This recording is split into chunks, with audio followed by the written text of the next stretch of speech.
hasiko gara, bueno, hasi gara, ez da, baina historia kontatzean apur bat zure aitita eta amamaren bidetik, ez da? Claro, bi aitita eta bi amama dituzunez, bueno, hasiko gara. Bai, igual etxekoakin esango dute gauza gutxiago dakizkit, ze oso ointzur arte edo berandur arte, 80 bueltan edo zerbait lehentxeago igual hasi ginen gerrari buruzko kontuak aipatzen etxean. Aurrerago ez genuen ezer horretaz hitz egin. Eta amamak esaten zuen beti, nire amaren parteko amamak esaten zuen beti, gu opinio gabekoak ginela. Ez ginela inungo partidutan edo alde bat ere ez besterako opinio gabekoa ginela. Eta nik hori ez nuen sekula ulertzen, zen da ni beti usteot opinio bat beti daukagula danok. Orduan opinio gabekoak. Baina, manekixen, gerra denporan alde egin behar izan zutela baserritik, behize hartute eta tramankulu batzuk hartute, baserri txikia da gurean, behi bat normalean.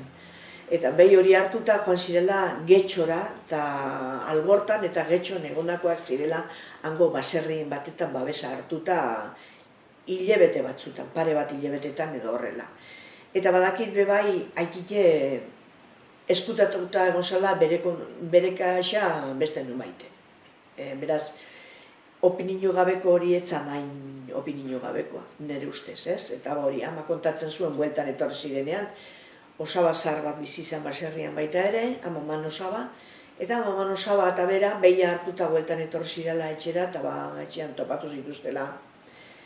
Bidean tarteka etzekiten ezer etxean zer topatuko zuten da, nonbait baratzen patata ingurua edo, suposatzen dut maiatza, ekaina ingurua izango zela, noiz ere inda ez dakit, patata arlo batzuk hartu, handik batzuk etxerako hartu eta joan zirela etxera, eta etxean topatu zutela soldaduak egondako janariak, latak eta halako gauzak eta kontatzen zuen hori eta zenbait gauza egurrak eta erreta ere bai, zabaitik hartutako egurrak eta erreta eta sua eginda eta etxea berriz moldatu beharra izan zela. Zuena zen etxea? Bueno, aitita mamarena zen? Ez, gu errentariak izan gara beti, maizterrak izan gara beti, orain arte.